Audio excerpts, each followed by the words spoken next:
Bonsoir à tous. Dans l'actualité, ce soir, l'UPLD et le Tahuera unis contre le projet de budget 2011. Aujourd'hui, ils ont démonté point par point les nouvelles taxes prévues par le gouvernement pour renflouer les caisses de la PSG et ils annoncent déjà qu'ils voteront contre. L'alcool frais de retour dans les magasins de FAA. Le tribunal administratif a cassé l'interdiction de vente réfrigérée, mais les commerçants restent partagés.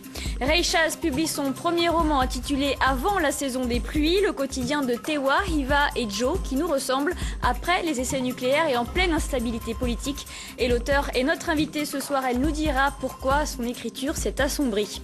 Et puis Jean-Charles Bouloc expose ses œuvres peut-être pour la dernière fois. L'occasion de plonger de nouveau dans l'univers surréaliste du peintre. Merci d'être avec nous, bienvenue dans ce journal. Et avant de développer ces titres, beaucoup d'émotions.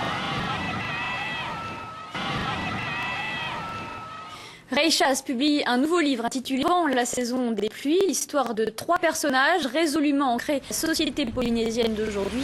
Une histoire d'amour, mais aussi de plot politique et les souvenirs d'enfance de l'héroïne en trame de Ray Chaz signe ici son premier roman. L'auteur est avec nous ce soir. Bonsoir.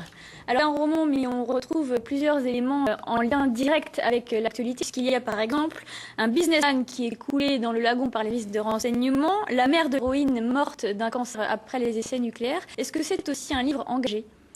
Je ne dirais pas que c'est un livre engagé.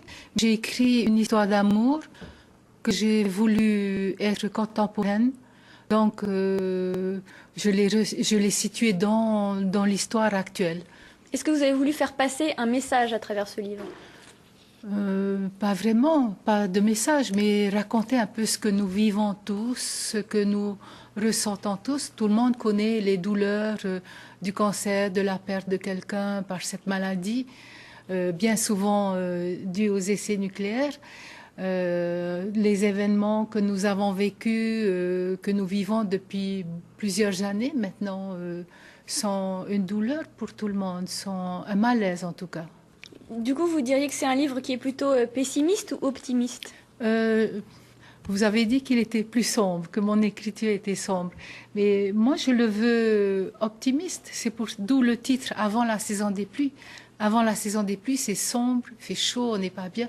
Puis quand la pluie est là, c'est l'abondance, c'est Matar Inia, c'est la bénédiction, dans notre culture en tout cas.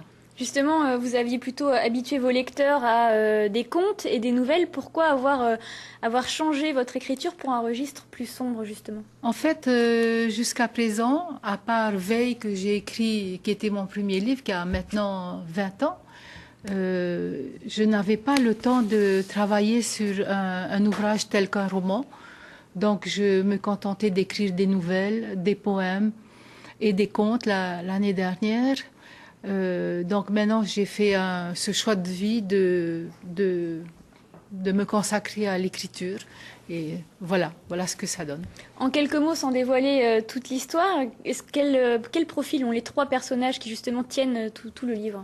Les 3 personnages principaux sont des Polynésiens, plus ou moins métissés, plus ou moins polynésiens, une femme et 2 hommes, issus de milieux sociaux différents, mais dont les chemins se croisent donc à l'Assemblée de Polynésie le premier jour de la motion de censure. C'est important cette dimension politique dans le roman? Depuis pas mal de temps, on est plongé là-dedans. Hein. C'est le sujet de toutes les conversations. Un peu moins maintenant, puisque les gens sont un peu few. Et quel regard vous portez sur tout cela, justement? Je suis comme tout le monde, lasse de tout ça. Mais quand j'ai écrit le livre, on était en plein dans la douleur. Maintenant, je crois qu'on a dépassé la douleur, même si elle est toujours là. On est lasse, on est few. Alors sans dévoiler la fin du livre, on peut quand même dire qu'il reste des choses en suspens à la fin. Est-ce qu'il y aura une suite?